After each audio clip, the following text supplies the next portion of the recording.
6 बातें सुख के लिए करने वाले मनुष्य में विपत्तियां पैदा करती रहती है।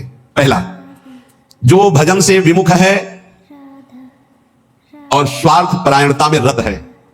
स्वार्थ परायण, कैसे धन बढ़े, कैसे भोग सामग्री बढ़े, कैसे कैसे, और भजन से विमुख है, वो कुछ भी कर ले परिणाम में उसे विपत्ति ही भोगनी पड़ेगी। वैसे हमें लगता है ये लिख लेना चाहिए, बिना भजन के कुछ भी कर लो परिणाम में आपको विपत्ति भोगनी पड़ेगी। हनुमान जी महाराज कहे, हनुमंत विपत्ति प्रभु सोई, जब तो सुमिरन भजन न होई।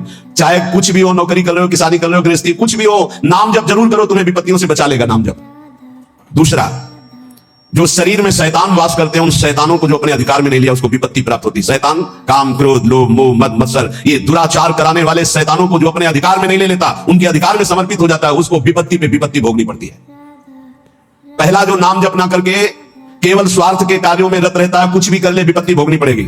दूसरा, जो अपने शरीर को ये अंदर बैठे हुए शैतानों के हवाले समर्पित कर देता है, उनकी गुलामी स्वीकार कर लेता है, काम, क्रोध, लोभ, मोह, मद, मत्सर इनको शासन में नहीं लेता, उसको जीवन भर विपत्ति भोगनी पड़ेगी, शारीरिक, मानसिक, लौकिक, पारलौकिक। तीसरा, जो मृत्यु की तैयारी नहीं करता, उसे विपत्ति ही विपत्ति भोगनी पड़ेगी। मृत्यु की तैयारी कई बार चर्चा हो चुकी है। मृत्यु की तैयारी, यहां जीने की आशा में सब लगे हुए हैं, लेकिन मृत्यु की तैयारी कौन कर रहा है? भाई जो गुरु कृपा पात्र है वो मृत्यु की तैयारी कर रहा है। नहीं, सब बैंक बैलेंस की तैयारी कर रहे हैं, सब नाना प्रकार के भोग इकट्ठे करने की तैयारी कर रहे हैं। तुम्हारे बाप बाबा तुम्हें इतना कमा के नहीं देगा कि तुम बैठे बैठे खाओ, तो तुम कमा के जब इतना जाओगे ना, तो ये बैठे बैठे इतना उपद्रव करेंगे कि जेल जाएंगे, नरक वाले काम करेंगे। नहीं, ये सुधरेंगे। ये सुधरेंगे तब जब इनको ठोकरें लगेंगी और स्वयं में ये तैयार होंगे, तब ये लोग पर लोग संभाल लेंगे। ये भोग सामग्री से सुधरने वाले नहीं। अगर आप सोचते हो अपने परिवार को मैं इतना भोग सामग्री इकट्ठा कर दूंगा सुखी हो जाएंगे, तो अपने परिवार की दुर्गति का स्थान बना करके जा रहे हो। परिवार को सतमार्ग धर्मयुक्त बनाकर जाओ तो सुखी रहेंगे। अधर्म से कमाए हुए धन से परिवार को सुखी करने की चेष्टा करने वाला हर समय विपत्ति में ही फंसा रहेगा। समय आने पर मृत्यु की तैयारी न करने वाला विपत्ति में फंसता है। चौथा है, जो दूसरे के रिझाने में पूरा जीवन बर्बाद कर देता है। दूसरे के रिझाने, ईश्वर से विमुख होकर दूसरों को संतुष्ट करने में पूरा जीवन व्यतीत कर देता है, उसको विपत्ति भोगनी पड़ती है। पांचवा, जो सतोगुणी भोजन, सतोगुणी वार्ता, सतोगुणी कार्यों को छोड़कर राजसिक और तामसिक भोजन करता है, राजसिक तामसिक क्रियाएं और वार्ता करता है, उसे विपत्ति भोगनी पड़ती है। छठवां, जानते हुए अपने दोषों का समर्थन करता है और दूसरे को निंदास्पद शब्दों से संबोधन करता है। बड़ा विचित्र समय आ गया है। कल एकांतिक में कह रहे थे कि हजारों लोग जिस बात को आप मना करते हैं उसका सपोर्ट कर रहे हैं, तो फिर हम उसी बात को मानेंगे जैसे हजारों लोग। तो हजारों लोग गलत करें तो हम गलत को गलत नहीं बोलोगे, सपोर्ट करने लगोगे। हजारों गलती कर रहे हैं तो तुम उसी गलती को सपोर्ट करोगे। हजारों शराब पी रहे हैं तो तुम शराब को सही मानोगे। हजारों मांस खा रहे हैं तो आप उसको सही का निशान दे दोगे। हजारों व्यभिचार कर रहे हैं तो तुम सही का निशान दे दोगे। तुम्हारी बुद्धि भ्रष्ट हो गई। धर्म शास्त्रों के विरुद्ध आचरण करने वाले चाहे करोड़ों हो जाएं तो भी उसका विरोध होता रहेगा। अगर अंदर से आप विरोध करोगे तो निकल जाओगे दुर्गुणों से। यही बात कह रहे हैं, अपने दोषों का समर्थन करने वाले की दुर्गति होती है, विपत्ति में फंसता है। भगवान कह रहे त्यागा शांतिरंतरम, और उपदेश दिया दे रहा भोगा भोगा शांतिरंतरम। शास्त्र सम्मत जगत गुरु भगवान श्री कृष्ण की बात से बढ़कर किसकी बात होगी? ब्रह्म ऋषि जन भगवान की ही तो दी हुई बातों का अनुभव करके बोलते हैं। ये कौन सी रीति चल गई है? मनमानी आचरणों को साधना कहा जाता है। अपने दोषों का समर्थन करके उसे कहा जाता है वो पुराने जमाने की बातें थी, अब ये बातें माननी पड़ेगी। नहीं, ये 6 बातें जिनमें हैं उनको विपत्ति भोगनी पड़ेगी। करते सुख के लिए परिणाम दुख मिलता है। जो आनंद की प्राप्ति करना चाहते हैं वो जगत में नहीं है, वो प्रभु में है। इसलिए सहनशील बनो। आए हुए अंदर काम वेग को, क्रोध वेग को, लोभ के वेग को सहना सीखो। जो सहन करता है वही साधक है, जो सहन कर जाता है वही महात्मा है। जो अपने दोषों का शोधक है, शोध शोध कर दोषों का त्याग करता है, वही जगत का उद्धार करने वाला महात्मा बनता है। याद रखना, जो प्रभु के उपदेश से विलक चलता है वो कभी महात्मा नहीं हो सकता, वो इंद्रियों का गुलाम हो सकता है। प्रभु की आज्ञा के विपरीत चलने वाला कभी महात्मा नहीं हो सकता है। ये महापुरुषों की वाणी है। हम तुम्हें एक ऐसा मार्ग बताते हैं जिस मार्ग में चलने से बहुत जल्दी आप ईश्वर के समीप पहुंच जाओगे। वो नाम जप करते हुए किसी से और ईश्वर से भी कोई चाह न रखना, बहुत जल्दी भगवत प्राप्ति हो जाएगी। हम तुम्हें एक ऐसा मार्ग बताते हैं जो चलने पर बहुत जल्दी भगवत साक्षात्कार करा देता है। किसी से भी और ईश्वर से भी कोई चाह न रखो, बहुत जल्दी भगवत प्राप्ति हो जाएगी। नाम जप करते हुए कोई चाह न रखो, बहुत जल्दी भगवत प्राप्ति हो जाएगी। और याद रखना, जो नाम जप करता है ईश्वर से कोई चाह नहीं रखता, तो ईश्वर उसकी ऐसे चिंता करता है जैसे छोटे बच्चे की मां चिंता करती है। किस समय उसको बाल भोग देना, किस समय उसको दुग्ध पान कराना, किस समय उसे स्नान कराना, ये मां की चिंता है, ना कि बालक की। जो ना किसी से चाहता है, ना ईश्वर से चाहता है, खूब नाम जप करता है, उसे बहुत जल्दी भगवत प्राप्ति हो जाती है। निष्प्रयोजन भाव स्वरूप उनका जीवन होता है जो भजनहीन होते हैं, बिल्कुल बेकार मरा जीवन। जिधारी भगत हृदय नहीं आनी, जीवित सब समानती प्राणी। क्या मुर्दे का सा जीवन है? इतना कीमती जीवन, एक एक श्वास भगवान के भजन में लगानी चाहिए। व्यर्थ के जीवन में, व्यर्थ के खान पान, कई कई ऐसी बातें जिनकी याद आकर हृदय में आम हंसता है, ऐसी जीवन को नष्ट किया जा रहा है। भ्रमण में सब दृश्य देखे, गंगा का किनारा पावन तपस्वियों के लिए भी और राक्षसों के लिए भी है। जो पावन स्थान तब के लिए वही राक्षसों के दंडकारण्य में तपस्वी भी तपस्या करते थे, राक्षस भी रहते थे। दोनों का ये व्यर्थ जीवन, निरर्थक जीवन, जो अपनी वासनाओं की पूर्ति के लिए दूसरे जीवों को तड़पा तड़पा के, फिर काल उनको तड़पा तड़पा के मारता है, सांस लेने का अवसर नहीं देता। इसलिए निष्प्रयोजन भार स्वरूप मानव जीवन मत जियो। कीमती जीवन है। जिनका भोजन पवित्र है, उनके विचार पवित्र हैं, वही एकांत में ईश्वर अर्पण बुद्धि से अपने समय को व्यतीत करते हैं। कार्य करते हुए एकांतिक अर्थात अंदर चिंतन चल रहा है, ईश्वर अर्पण। सात्विक भोजन, भूख की अपेक्षा कम खाओगे तो भजन बहुत जोर का होगा। लौकिक प्रतिष्ठा बढ़ने लगे तो भगवान से प्रार्थना करो कि आपका स्मरण न छूटने पावे, लौकिक प्रतिष्ठा में महत्व न होने पावे। जानबूझकर सुख सुविधाओं का त्याग करके जितनी कम वस्तुओं का सेवन कर सको, कम पैसे वाली वस्तुओं का, उतना ही तुम्हारा ईश्वर के प्रति प्रेम बढ़ेगा।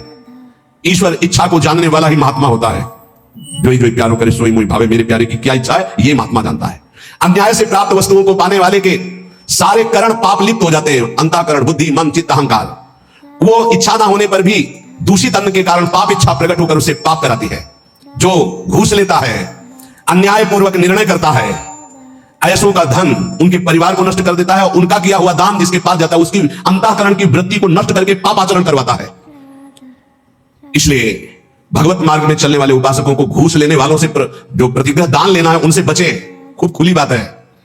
ये जो अन्याय अधर्म करना पैसे के बल से सीख गए हैं, अपने पद का दुरुपयोग, ऐसे लोगों से जो दान लिया जाता है, ऐसे लोगों से जो अर्थ लिया जाता है, वो केवल पाप विचार बढ़ाता है, पाप आचरण बढ़ाता है। इसलिए बहुत सावधान। देखा महाप्रभु चैतन्य देव से जब महाराज प्रताप रुद्र बड़े महाभागवत थे, उनके दर्शन करने की बात सामने रखी गई कि वो दर्शन करने आना चाहते, तो उन्होंने कहा तुमने क्या समझ रखा है? एक में वीतराग सन्यासी में राजा के दर्शन के, उनके लिए दरबार में जाऊं या उनको यहां बुलाऊं, मुझे क्या आवश्यकता है? नहीं, राज दर्शन भी निषेध। ऐसा जो उपासक चाहता है कि मैं सच्चे भाव से भगवान के मार्ग में चलूं, तो पाप कर्म करने वालों से, उनके द्वारा दी हुई वस्तुओं से बहुत दूर बच करके भूखे रह जाओगे तो ठीक है, उनका अन्न न जाने पावे। ईश्वर भक्त अदृश्य परमात्मा की इच्छा का अनुमोदन करता रहता है और वो देखता रहता है कि मृत्यु हर समय हमारी प्रत्येक श्वासों को गिन रही है। इसलिए वो सर्वांग सुंदर होने पर भी अपने शरीर का राग नहीं रखता और तपश्चर्या के द्वारा, शरीर के द्वारा भगवान को प्राप्त कर लेता है। ईश्वर के सिवा दूसरी कोई भी वस्तु मिलेगी वो टिकाऊ नहीं होगी, परिवर्तनशील होगी, नाशवान होगी। मनुष्य जीवन प्राप्त करके ईश्वर को प्राप्त करना ही खास वस्तु प्राप्त करना है। बाहर से निर्धन देखने वाला उस नाम जापा को नहीं जानता कि कितना बड़ा धनी सर्वलोक महेश्वर भगवान को अपने अधीन किए रहता है, जो निरंतर नाम जप करते हुए बाहर से निर्धन रहता है। तुम बाहर से निर्धन दिखते हुए अंदर से महान धनी हो यदि नाम जप करते हो, और ये बाहर से जो धनी दिखाते हैं अंदर से खोखले हैं, इनके पास अहंकार, गर्व के सिवा कोई सच्चिदानंद बात नहीं है। इसलिए ईश्वर का अवलंबन अर्थात भगवान की शरणागति, ऋषि मुनि भक्त जनों के द्वारा जो दिए गए वचन, उनका मनन, खान पान पवित्र जगह से, हिंसा और निंदा करने वालों से बिल्कुल बचो, उनका कोई भी शब्द या भोजन या संग ना आने पावे। निषिद्ध विषयों से दूर रहो, कुछ भी भोगने की इच्छा उठे उसको दबाकर रौंद डालो। ये तब भगवत प्राप्ति के योग्य बनता है। जो महात्मा आचार विचार परायण होकर धर्म में चले हैं उन्हीं के अनुसार चलो। सत्कार्यों में स्थिति प्राप्त करने के लिए उन महात्माओं का अनुसरण अत्यंत आवश्यक है। इस जगत में प्रभु के समान कोई सच्चा सहायक नहीं है। मूर्तिमान प्रभु के सहायक स्वरूप महापुरुष जन है, इन्हीं का आश्रय ले लो, इन्हीं के पीछे चलो तो सतमार्ग का दर्शन हो जाएगा। सतमार्ग पर चलाने के लिए ही पहली पीढ़ी जो हमारे गुरुजनों की है उसका अनुसरण करना है। महाजनों का तेन सपंथा। संसार केवल फंसाने वाला है, महापुरुष ही केवल मुक्त करने वाले हैं। कल एक भगत कह रहे थे, हमारे पिताजी ने कसम खवाया कि वृंदावन गए तो तुम्हें हमारी कसम है, हमारा मुख देखोगे। कसम का मतलब ये, बोले आपको गाली देते हैं। उनका धन्यवाद, कम से कम गाली दे, साफ तो नहीं दिया। दक्ष ने साफ दे दिया नारद जी को। नारद जी को साफ दे दिया कब? जब उनके पुत्रों को बाबाजी बना दिया। भगवान के मार्ग में जब प्रशस्त कर दिया दक्ष के पुत्रों को, तो दक्ष जी ने जल हाथ में लिया। जब नारद जी गए तो ये नहीं पूछा कि क्या हालचाल, कहा मैं साफ देता हूं, हमारे पुत्रों को भगवत मार्ग में लगा दिया, तुम 2 घड़ी से ज्यादा कहीं जिंदगी में टिकी ना पाओ। 2 घड़ी का मतलब होता है 48 मिनट। बोले इतने में तुम बहुत बड़ा काम कर देंगे, 48 मिनट में तुम बाबाजी बना देंगे भगवत मार्ग के प्रति। बोले आपके प्रवचन सुनकर हम माला जब करते हैं, बाणी पाठ करते हैं, थोड़ा तिलक लगा लेते हैं वृंदावन की, तो वो कहते हैं हमारे लड़के को बर्बाद कर दिया इस नाम लेके। तो बात सही है। जो अपनी श्वासों को व्यर्थ में बर्बाद करते हैं, शराब पीते हैं, मांस खाते हैं, व्यभिचार करते हैं, गंदे आचरण में चलते हैं, क्या कैसे माता पिता है इस बात के लिए राजी है कि मेरा बेटा नरक जाए? इस बात के लिए राजी है कि मेरा बेटा गलत आचरण करे, और वही शराब पी के जब आवे तो 2-4 मुझे थप्पड़ मार के घर से बाहर करे? ये आचरण। अगर माता पिता को भगवान मानकर उनकी सेवा करो। वो कह रहा था कि आप अपराध भर हमको ना बोध कराएं, तो एक बार अंदर से इच्छा कि अपने बाप को उठा के पटके खूब धुलाए। तो हम कहा अगर हमें मित्र मानते हो तो एक शब्द भी कट मत बोलना। गुरु मानते हो कि नहीं वो तो तुम जानो, दोस्ती के लिए तो हाथ फैलाते हैं, हम हित मित्र हैं। अगर हमें मित्र मानते हो तो ऐसे माता पिता के रोज पैर छुओ, उनमें भगवान की भावना करो और मेहनत करो, लेबरी करके भी कमाओ और उनको खाओ पियाओ, और वो जब हमारी निंदा करे तो कान में उंगली डाल लो और अपने सतमार्ग में चलो। बड़ा विचित्र समय है। जो माता पिता प्रथम गुरु कहे गए हैं भगवान के मार्ग में चलाने वाले या सतमार्ग में चलाने वाले या संसार में कदम हमारे जो बढ़े, धन्य है वो मां जो अपने रक्त को दुग्ध बनाकर मुझे पान कराकर इतना बड़ा किया। धन्य है वो पिता जो मेहनत करके हमको पढ़ाया लिखाया। अब वो चाहे जितना कड़वा बोले, हम उसे भगवान की तरह पूजेंगे, सबको मानना चाहिए। उनकी वृद्धावस्था वो कुछ भी बोल सकते हैं, बड़े लोग हैं, हमें उनकी सेवा करनी, सतमार्ग में चलना है। तो यहां कह रहे कि महापुरुषों के सिवा अपना कोई सतमार्ग बताने वाला नहीं, इसलिए संतों की बात को मानना चाहिए। वो अहेतुकी मित्र हैं, तुम्हारा अमंगल नहीं कर सकते हैं। इस जगत में प्रभु के समान कोई सच्चा सहायक नहीं, और प्रभु ही महापुरुषों के रूप में प्रेरित करते हैं आकर के अपने मार्ग को। इसलिए मन को सत्य मार्ग में चलाने के लिए पहली सीढ़ी संत महापुरुषों के वचनों के आधार पर चलो। आज हम सबके ऋणी हैं, सच्ची हृदय से ऋणी हैं, धन्यवाद देते हैं कि आज इस कलयुग के प्रचंड तांडव काल में आप संतों की बात मान रहे हैं। इसलिए हम आपके चरणों में प्रणाम करते हैं, क्योंकि इसमें आपका मंगल है। आप स्वस्थ रहेंगे, आप भगवत भजन करते हुए अच्छे आचरण वाले रहेंगे, तो आप हमारे बहुत बड़े हितैषी हुए, क्योंकि आप सुखी हैं, आपका मंगल हुआ तो मेरे कर्तव्य का पालन हो गया, मेरे साधु वेश का धारण करना सार्थक हो गया। आप हमारे बड़े सहयोगी हैं, आप हमारी भागवती उन्नति के बहुत बड़े कारण बन गए, क्योंकि हम धन्यवाद के पात्र तभी बनेंगे जब हमारी बात को मानकर आप धन्य हो जाएंगे। हमारा कल्याण हो गया, हमारा मोक्ष हो गया तो बहुत छोटी बात है। अगर हमारी बात से आपका कल्याण न हुआ तो हमारी बात की बात क्या रहेंगे।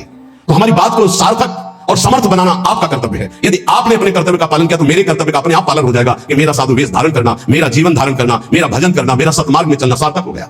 हमारे देश के यदि 2-4 हजार लोग भी कुमार्गामी प्रवृत्तियों को छोड़कर भगवत मार्ग में चल रहे तो हृदय से आशीर्वाद देता हूं। आशीष देने के लिए तपस्या की जरूरत नहीं होती, मां अपने बच्चे को आशीष देती तपस्या से नहीं, दुलार से।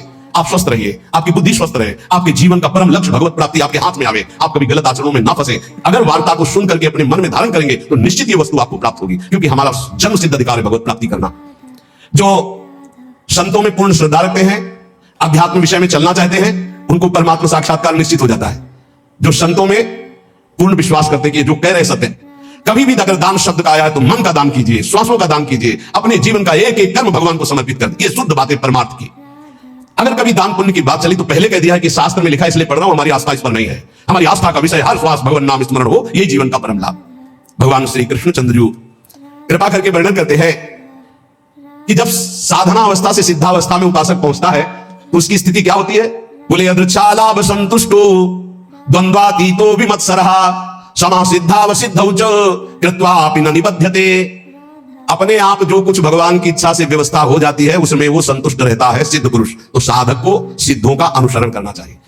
यथा लाभ संतोष सदा का हो सो कछु न चाहोगे, बहुत बड़ी सिद्धि है।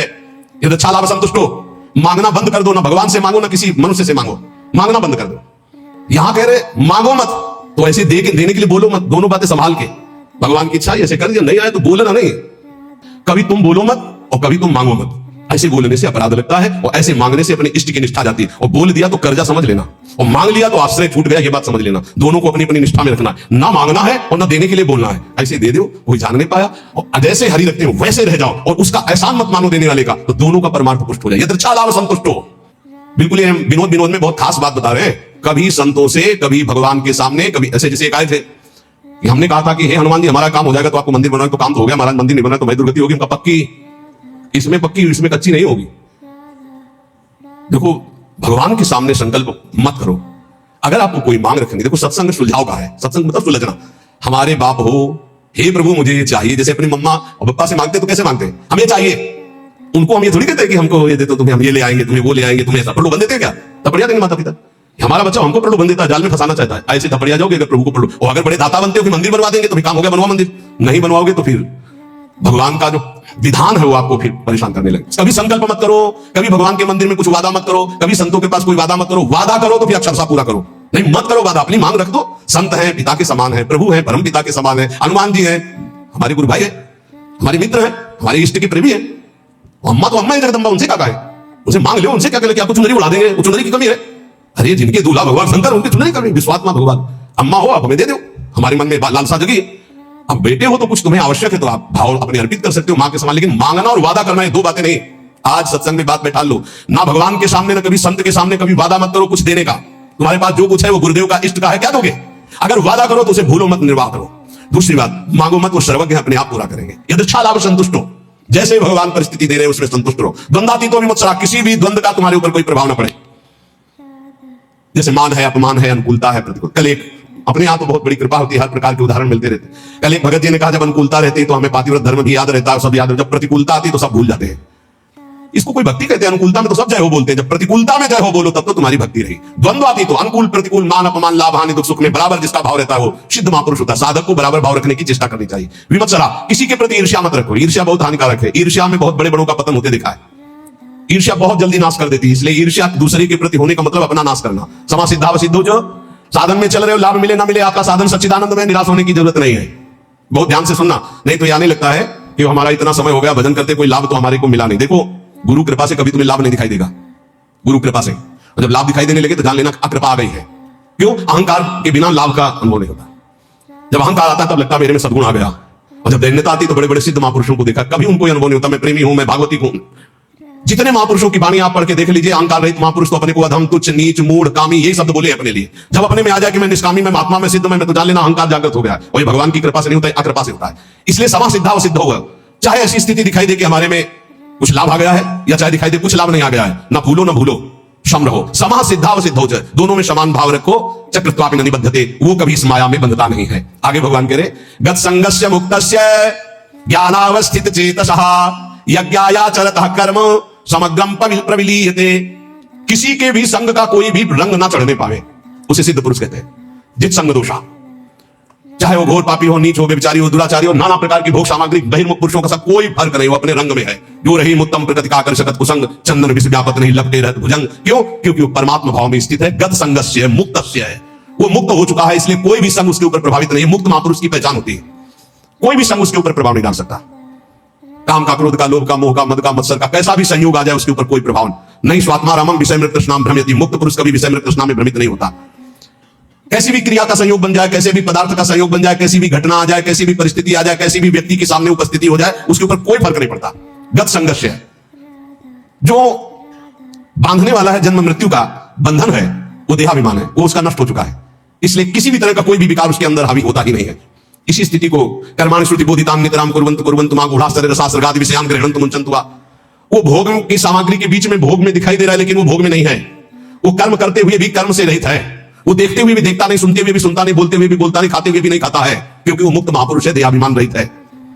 लोग संग्रहार्थ उसके धर्म कार्य हो रहे हैं, लेकिन उनका कोई फल नहीं है। वो असंग है। क्यों? बोले मुक्तस्य है, वो मुक्त पुरुष है। तो साधक को इसका अनुसरण करना है। किसी का प्रभाव हमारे ऊपर तब नहीं पड़ेगा जब हर समय हमारे अंदर भगवत चिंतन चलेगा। राधा राधा राधा राधा, अब कोई फंसा नहीं सकता। नाम जितना धीमे होता चला जाएगा उतना गाढ़ चिंतन विषय होने लगेगा, नाम छूटेगा, क्रिया बन जाएगी। एक सेकंड लगता है अपहरण करने में बुद्धि को। इन विकारों ने इतना अधिकार जमा रखा, एक सेकंड में बुद्धि को अपहरण करने के लिए निर्णय ही नहीं कर पाएगी, नाम न छूटने पावे। असंगो अहम पुरुषः, मैं असंग हूं, ना कभी कोई मुझे बांधा था ना कोई बांध सकता है, यह अनुभव हो जाता है सिद्ध महापुरुष को। किंतु असंग होते हुए उसने संग जिसने कर रखा है शरीर का, इंद्रियों का, मन का, बुद्धि का, अब उसके ऊपर प्रभाव पड़ेगा पदार्थ का, परिस्थिति का, व्यक्ति का, घटना का, सुख का, दुख का। और जिसने शरीर, इंद्रिया, मन, बुद्धि से अपने को असंग देख लिया उसके ऊपर कोई प्रभाव नहीं पड़ेगा, उसे मुक्त पुरुष कहते हैं। कोई मेरी मनचाही करे या मेरे मन के विरुद्ध करे, कोई फर्क नहीं पड़ता। किसका? जो शरीर, इंद्रिय और मन से अलग हो चुका है। अलग क्या हो चुका है? वो तो अलग था ही। हाँ, अनुभव हो गया जिसको ऐसा, चाहे अकेला बैठा हो या हजारों के बीच में, शरीर स्वस्थ हो या रोगी, भोग बाहुल्यता हो या किंचन, मनचाही हो या मन के विरुद्ध, कोई फर्क नहीं पड़ता उसमें। गत संग से मुक्तस्य। क्यों? क्योंकि अपने स्वरूप में स्थित है।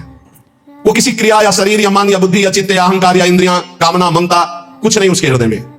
लेकिन साधक के हृदय में सब होता है। साधक के हृदय में सब होता है, और होते हुए भी वो नाम जप के द्वारा, प्रवीण हुई बुद्धि के द्वारा अपने को बचा लेता है। मुक्त पुरुष की पहचान है कि वो विविध प्रकार के भोगों के बीच में रहते हुए भी किंचित मात्र विक्षिप्त नहीं होगा, किसी भोग का उसके ऊपर कोई प्रभाव नहीं पड़ेगा। ज्ञानावस्थित चेतसा, क्योंकि वो ज्ञानावस्थित हो गया है, वो अपने चेतन स्वरूप, आत्म स्वरूप में स्थित हो चुका है, भगवत स्वरूप को प्राप्त हो चुका है। और साधक का कार्य है इस जड़ शरीर से अपना संबंध अलग मानकर भगवत स्वरूप में स्थित होना। यज्ञ आचरता कर्म समग्रम प्रविलीयते। उसके जितने कर्म है सब कर्म होते रहते हैं, कोई फल देने वाले नहीं होते। जितने भी कर्म है, क्यों? वो कर्ता भाव से रहित, अहंकार रहित, स्वाभाविक हो रहा है, यंत्रवत हो रहा है। साधक ऐसा नहीं होता है, वो कर्ता होता है। अब उसको क्या करना है कि वो ना फंसे, हर कर्म भगवान को अर्पित करना है। अगर भगवान को कर्म अर्पित कर दिए तो वो भी अकर्म हो गए, वो फल देने में समर्थ नहीं होते। आगे आएगा समझ में। ब्रह्मार्पणम ब्रह्म हविर ब्रह्माग्नौ ब्रह्मणाहुतम ब्रह्मैव तेन गंतव्यम ब्रह्म कर्म समाधिना। कर्ता, करण, कर्म, ये तीन हैं। कर्ता जो कर्म करने वाला है, करण जिनके द्वारा होता है, और जो होता है उसे कर्म कहते हैं। कर्ता, करण, कर्म, इन तीन के द्वारा बंधन प्राप्त हुआ है। न कर्ता रहा तो करण है और कर्म हो रहा है तो फल उसका अकर्म है। जैसे इंजन बंद कर दे और ढलान में गाड़ी छोड़ दे तो ना पेट्रोल का खर्चा होगा वो अपने आप चलती चली जाएगी। इंजन बंद है, बस ऐसे समझ लो। स्वाभाविक प्रवाह कर्म का चल रहा है, कर्ता इंजन बंद है, कोई भी खर्चा नहीं है, कोई भी बंधन नहीं है। वो जीवन मुक्त महापुरुष। कर्तापन रहेगा तो कर्म का भोग भोगना पड़ेगा। अवश्य में भोक्तव्यम कर्तव्यम कर्म शुभाशुभम। कर्तापन रहेगा तो कर्मों का संचय होगा, उसका भोगना पड़ेगा। कर्म भोगने के लिए जन्म लेना पड़ेगा, जन्म मरण चलता रहेगा। कैसे नष्ट होगा कर्ता भाव? एक होता है ज्ञान से नष्ट होता है, एक होता है भगवत भाव से। हर कर्म बड़ी प्रवीणता पूर्वक भूलो मत, प्रभु को समर्पित कर दो, बच जाओगे, बच जाओगे। नाम जप करो, जो भी कार्य करो, सुबह जगने से लेकर शयन तक पूरे समय को भगवान को अर्पित कर दो। ये भागवत धर्म में बचा लेगा आपको, मान लो। जो त्रुटियां होगी वो भस्म हो जाएंगी कर्म समर्पण से।